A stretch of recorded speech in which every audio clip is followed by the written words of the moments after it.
Hey, I'm Harley, and this is your explainer on Freight Railroad Police.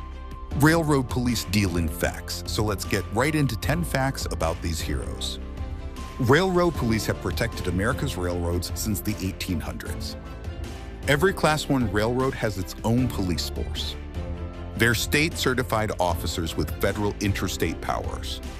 They protect rail workers, communities, freight, and critical infrastructure.